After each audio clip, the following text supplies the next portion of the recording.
Hello, everybody. Though I cannot see you, thank you very much for joining this forum. I'd like to share a little bit about my father. My father, Ilham Tohti, was a professor at Minzu University of China in Beijing. Though an economist by training, he was also best known in China as an outspoken advocate for Uyghur rights and also for peaceful coexistence between the Uyghur people, which is our own ethnic group, and the majority of Han Chinese. So in 2006, as a way of promoting inter-ethnic understanding, he co-founded the website Uyghur Online, and this website was forcefully shut down by the Chinese government multiple times. But luckily, now there have been wonderful, amazing volunteers, tech people who had restored the website. So you will be able to have access to this website. It has English version as well, so people can read what kind of articles my father had published and what kind of contents were in this website. So this website was also one of the reasons why the Chinese government locked up my father and called him as a separatist, as an extremist, and as someone who advocates for violence. And from this website that had existed for decades, you can find nothing that promotes ethnic hatred, promotes independence, which is so-called separatism, and nothing that promotes violence or religious extremism. My father, for decades, he spent his time and wealth on doing research on the Uyghur region, in order to help the Chinese government to develop the Uyghur region. Since the Chinese government couldn't do it themselves and could not do a better job on that, my father had proposed ideas and policies in order to suggest the Chinese government to apply to the region. Instead of listening to a peaceful scholar like my father, they locked up my father in 2014 and sentenced him to life. He's still in prison, and if this sentence does not change, he will have to stay in prison for the rest of his life. And there are so many other innocent Uyghurs, just like my father, are also being locked up. There are scholars like my father. There are innocent people, farmers, teachers, comedians, singers, soccer players, innocent people. They are locked up, just like my father. He started, I remember you saying, working on children's rights, I think, and then he moved on to the Uyghur rights more specifically. Yes. Yes, my father was never, in the beginning, he was never an expert in the Uyghur region. He studied economics and also sociology and also geography. He was also, by the time he was teaching, he was also a businessman. He had his company as well. So he used his wealth to help those Uyghur children to find out their parents. And he would help the local police departments to send those children home and track down their home address and find their parents. But later on, without too long time, those children would end up being back to the street, to Beijing again, and end up being homeless and becoming thieves again. And that's why he created this foundation, which was called Jehwer Ilham, which is the Uyghur Homeless Children Rescue Project, and he wanted to rescue more and more children like those who he found in Beijing, in rest of mainland China. And he would travel. I remember growing up, not seeing my father all the time because he would travel to different states to rescue other people's children. And I grew up. I complained to my father, but my father said, "You will understand when you grow up." And now I do understand. So what the deeper issue behind this whole Uyghur homeless children scheme was that many of those Uyghur children's parents, because they could not find jobs in the Uyghur region due to the migration of Han Chinese people to the Uyghur region, the Han Chinese people have been taking up all the jobs, and Uyghurs were not denied for giving like decent jobs. So they had to forced to go to mainland China to look for more job opportunities, and those kids end up being at home alone, and they either get kidnapped or tricked to somewhere, to other cities, to end up becoming thieves or make a living. And therefore, he wanted to find out why, besides those job opportunities, what are other problems? And he realized that there aren't enough hospitals being built in the Ouïghour region. There aren't enough schools being built in the Ouïghour region. Those kids, their parents end up being dead on their ways to hospital if they're sick, because they often need to travel with donkeys for 3 days because there aren't enough developed roads on the streets, and it's just simply people are not able to afford a car, and the hospitals can't find hospitals or clinics in local regions, in the Ouïghour region, so they often need to travel down to a bigger city to find hospitals, and those children end up being orphans. Therefore, and that's how he realized, oh, there's a much bigger issue behind it. I need to help these children by fixing the bigger issue. And that's why he got involved in, he became critical of the regime, of the way the poorer Ouïghour region was being treated, if I rightly understood how he came to that conclusion. Exactly. What can you tell us maybe, what's his situation now? I mean, you were separated from him when you were about to travel with him from Beijing airport. He was firstly arrested. What do you know about his circumstances now? He was arrested at the airport when he was on his way to come to the United States as a visiting scholar. But he was released home after 3 days and put under house arrest for about 11 months, which in 2014 he was officially arrested. And he disappeared for several months. According to the international law, no authorities have the rights to arrest anyone for more than 3 months without reason, without an explanation. And therefore, it forced me, the Chinese government's action forced me to speak up, to ask for whereabouts of my father. And finally, the Chinese government was threatened by the advocacy work that was going on in the United States, and finally released information of where my father was. He was transferred from Beijing to Urumqi, and now he's being locked up in Urumqi First Prison. According to my last knowledge, he was locked up in Urumqi First Prison. But my last knowledge stops at 2017. From September 2014 to late 2016, those were the only period of times that family visits were allowed. And lawyers were not allowed to visit my father after the first appeal was denied. And now, since 2017, no family members had been able to visit my father, and we do not know if he has been transferred to another prison, or if he has been transferred to a camp, if he has been transferred to another province or city, or if he's in alive.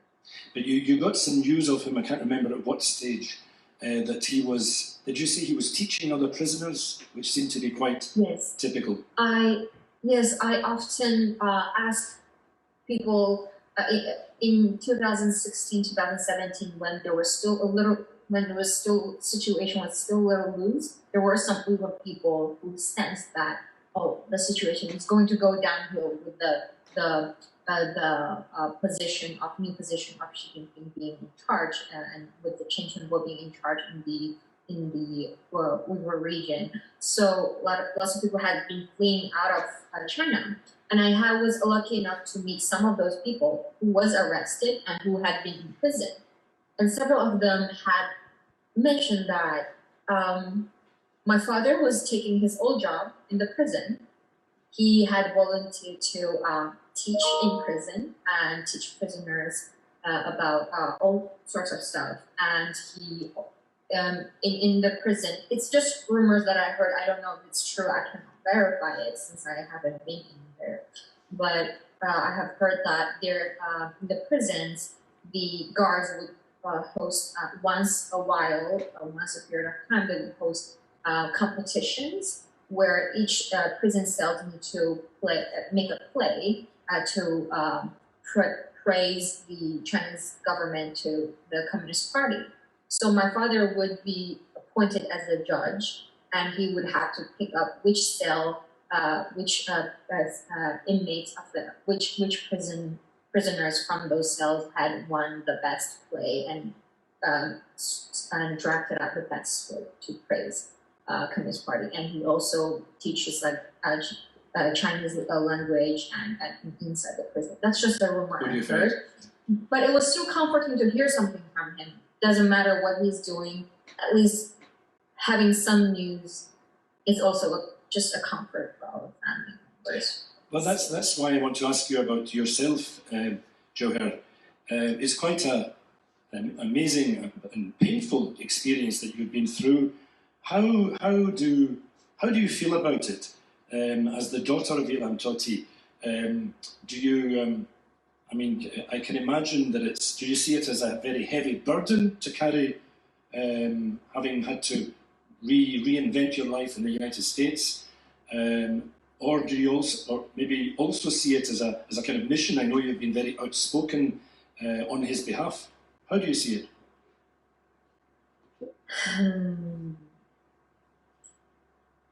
Honestly, whether I like it or not, I have been advocating for a very long time.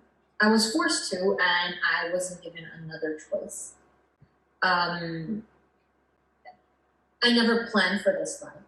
Growing up, I wanted to be a dancer or a translator. But as you can see, I am now, of course, I plan to be being a translator or a dancer next to my family in China, probably. And as you can see, I'm on the other side of the world, alone, and doing advocacy work for my family and my people. It's not that I like it, but I was forced to it. And I will continue this work. Doesn't matter how much I hate it, how much burden it is, I'll have to continue to do it, continue doing it until the day when I see my father alive and free out of prison, until the day I see all the innocent Uyghur people are alive and free outside of those prisons. And how is it for your family? You have younger brothers, I know, and still living in Beijing. Yes, my stepmother and my 2 little brothers are still living in Beijing. People often ask me, how are they doing? It is a very difficult question. It might be a very simplest question that people ask for. They say, how are you doing? But it is the hardest. For us, it is going to, our answers is going to be the hardest because it is a very difficult question. Do we answer, yes, we're doing good, or no, we're not doing good? What is the definition of doing good now? For us, yes, we are alive. We are healthy. We're outside of the prison. We're not locked up. In that sense, we are doing good. But about the others, I can't say we're doing good. We're all living in pain, and we have been living in pain for the past 7 years, or even longer. My father might have been arrested 7 years ago, but the persecution that my family had been facing, the repression we had been facing, started long decades ago. And my 2 little brothers had to witness my father being taken away, forcibly taken away by over 2 dozen in front of them when they were the older one was 7 years old, the younger one was not even 4 years old. And they took my father away in front of their eyes, not explaining why. We had to lie to to my youngest brother that Daddy is working in prison. And that's why, ironically, now he grows up wanting to be a policeman. The exact people who arrested my father in front of him. But that's the kind of white lie we had to tell him to prevent him from being hurt even more. The older one, he was 7, and he was at the age of he understood things. Not much, but enough to understand what was going on. And he was deeply traumatized. And he even started having heart issues. He was 7, a 7-year-old boy having heart issues. And this is just ridiculous. And with my stepmother, she's a librarian, a contract worker. She can't have an official work offer because of my father's situation. she has to renew her contract every few months, every year, and any chance if she speaks up, she will lose her job. And she has to raise 2 children all by herself. And she barely speaks Chinese. And she's living in Beijing because my father told her, you need to stay in Beijing. That will be safer for you, for you and the children. And because there is international community's attention in Beijing. And that's her only choice. And for the safety of my 2 little brothers, she had to choose to stay in a strange city without being fluent in the language, without knowing too many people, and without a job that can give her a stable life. We can feel for the distress of the family, Jehwer. Can you say a few words about the Ouïghours themselves? I mean, you were brought up in Beijing, but you come from an Ouïghour family, and you're obviously very concerned about the plight of the Ouïghours. Can you say in what way? I mean, they've been in the spotlight, luckily, in the last few years, but in what way have they been persecuted and ill-treated by the Chinese authorities, which is something that's talked about now? Maybe you can explain. And why the Ouïghours? Yes, many of the audience, people from the audience might have heard from the news that what has been happening to the Uyghur region. At the moment, there are 1 to 1.8 million Uyghur people and other Turkic ethnic minority groups, including Kazakhs and Kyrgyz, have been locked up and have been going through so-called vocational trainings and has been locked up in re-education camps, prison camps, and or sent to forced labor centers and forced to work in forced labor factories. And the government has been claiming that those so-called disappearance of people because they have been sent to vocational training programs and they are there to learn job skills to provide them a better life in the future. And it's also a way to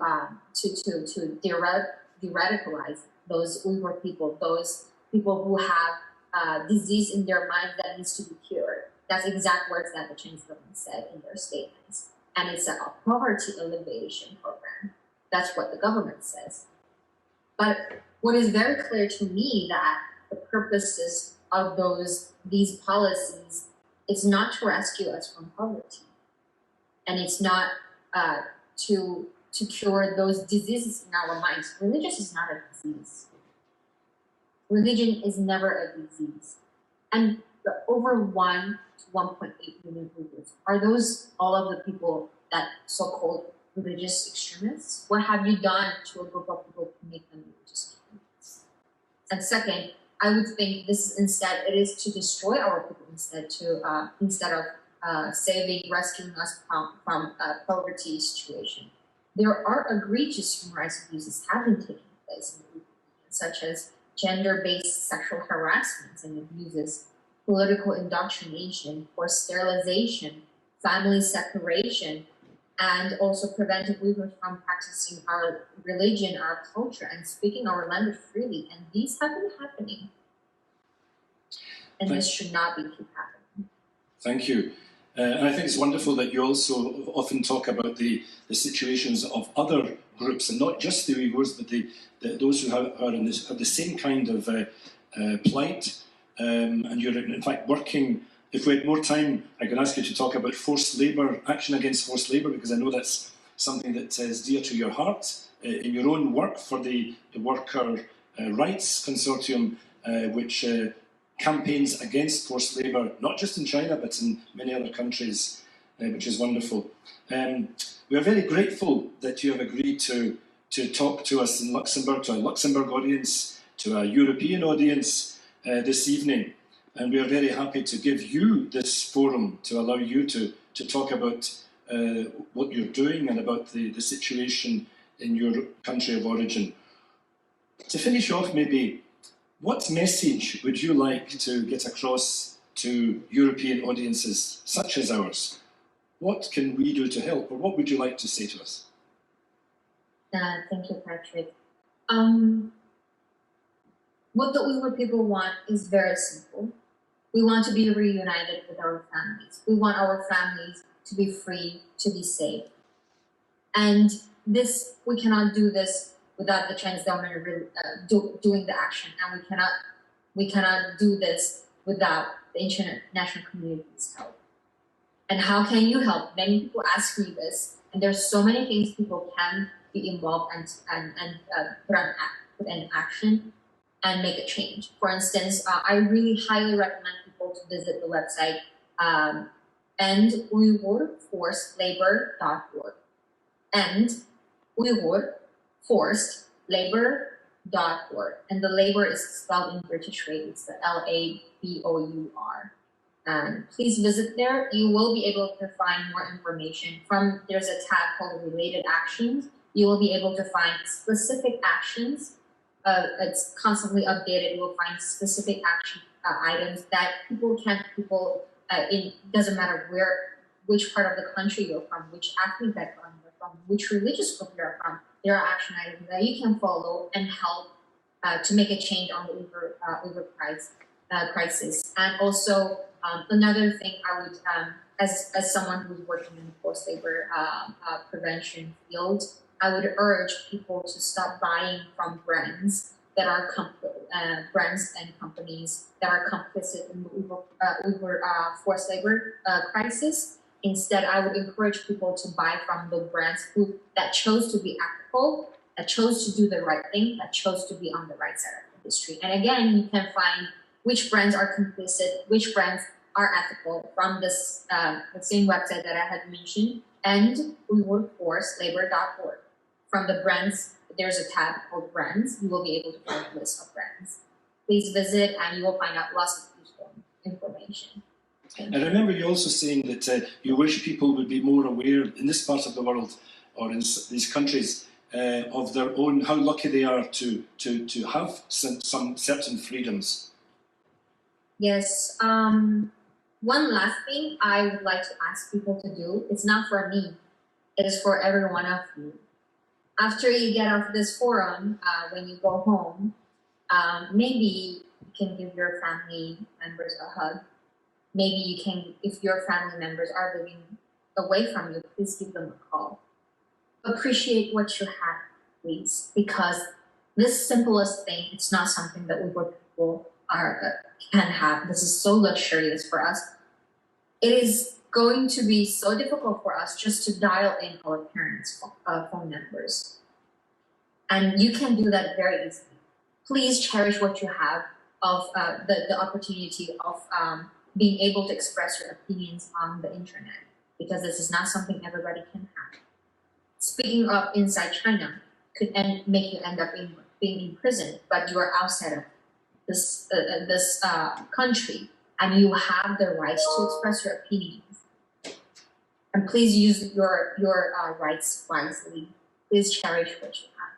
That's the little piece of suggestion that I have for everyone. Thanks for finishing on that note, Jehwer. Maybe to mention also that ACAT has asked you how we could support you in any way, and you are involved in producing a film, a professional film on human rights in China, and you are dealing more specifically with the first part on the Uyghurs and the story of your father. So we have been collecting funds to support that, so that the audience here tonight will be invited to contribute as well, as before they leave, to supporting this film, which is called Static and Noise, about human rights in China. Thank you very much for your contribution. I'm afraid we have to stop now to have the panel discussion, but all the best from the audience and all those listening tonight. Thank you. Thank you very much. Thank you.